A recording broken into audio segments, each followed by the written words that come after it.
My brothers, greetings. I hope you and all of your loved ones had a very Merry Christmas. As we prepare to begin our new year, allow me to turn back just for a moment to reflect when I began my term as your state deputy for our Columbian year 2021-2022.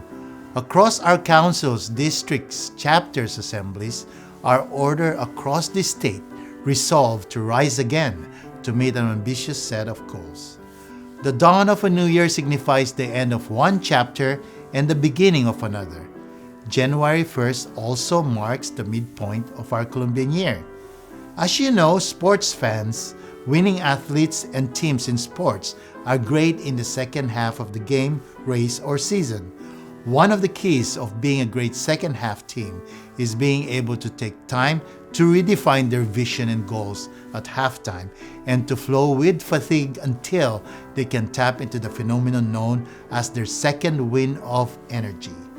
This second wind is described as a burst of energy after feeling exhausted, enabling one to suddenly find strength to press on a top performance with less exertion. As Catholics, we are careful to realize that in order to make our climb and continue into the second half with a consistent ascension, we must rely on God's grace for motivation and energy. While we might not know exactly how grace works any more than the second wind phenomenon, we do know that without it, we will get tired trying to force passion into our lives. That's exhausting, and it ultimately doesn't work. With God's grace, genuine passion swells and enables us to dive into all of our tasks, even the less pleasant ones, passionately and enthusiastically. We all benefit from the reminder that grace is an absolute necessity in our day-to-day activities, and it is a free gift from God. According to our state chaplain, Father Anthony Vest Happily, we simply need to ask God for an increase of His grace while strengthening our commitment of being men of prayer and by living sacramental lives. My brothers, it is an honor and a privilege as your state deputy to echo that statement. We are the Knights of Columbus, the strong right arm of the Church.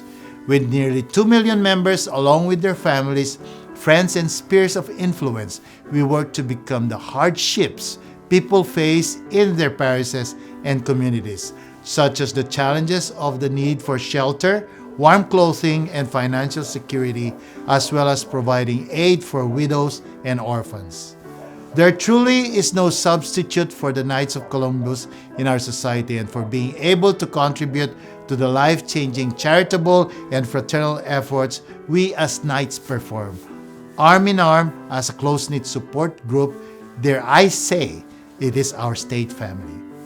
That being said, St. Paul exhorts us in the epistle to the Galatians, "Let us not grow tired of doing good, for in due time we shall reap our harvest if we do not give up."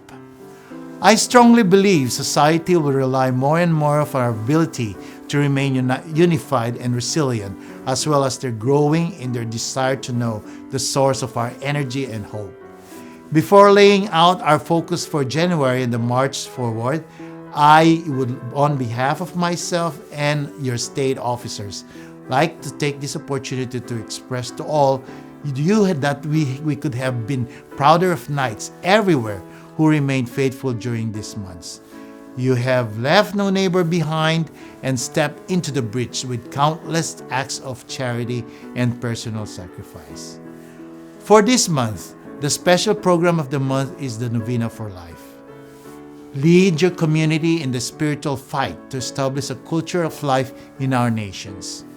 Knights and their families will come together in both public and private acts of prayer to promote the protection of life. Other programs for the faith programs, we have the Rosary program, the Holy Hour. For the family programs, we have our Family of the Month and Year. For community programs, we have our Coach for Kids, the Council Free Throw Championship. And for life programs, again, we have the Novena for Life, followed by the March for Life and the Special Olympics Winter Games.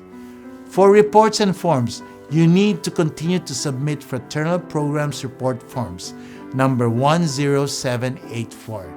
For the district deputies, make sure to submit your DD submission of semi-annual report form number 944, which was due on December 31st, 2021. For the annual survey of fraternal activities, you need also to submit that form number 1728, which is due on January 31st, 2022.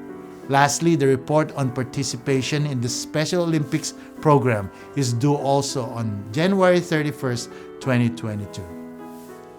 For the prayers in the PU monthly, we begin our new year by focusing on life and the beginning of life as we look forward to the annual January walks and marches for life. Please find and share January 2022's edition of Prayers in the PU monthly. You will discover the blessing and power of your guardian angel. The material will prepare us to celebrate the feast of the Holy Epiphany of the Lord, Feast of the Three Kings, the Feast of the Baptism of the Lord, and the Day of Prayer for the legal protection of unborn, and much more. We take special note to recite the Guardian Angel Prayer, special feature which is the editorial cartoon at the Pearly Gates, and we need to implement the featured Faith in Action program of the month, again, the Novena for Life. You save the dates for the annual Novena for Life, we will do across our state. We also need to embrace the first of the year spiritual challenge from our California State Chaplain, Father Anthony Vas Happily, to ask your guardian angel for increase of grace. In closing, my brothers, know that I am immensely grateful for all of you and count on your prayers for you, your families, and your homes. Happy New Year. Viva Jesus.